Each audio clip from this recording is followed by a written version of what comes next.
si Glyza May J. Garibay. Magsa-second year college na po, this pasukan sa kursong BS Tourism Management sa St. Teresa's College of Taguig.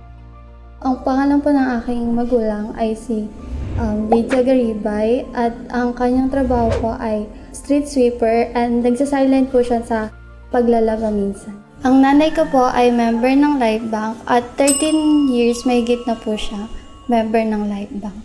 Malaking tulong po siya sa amin kasi po natutustusan niya po yung vision po tsaka po allowance. Thank you po sa opportunity na binigay niyo and sobrang nakakatulong po siya sa amin.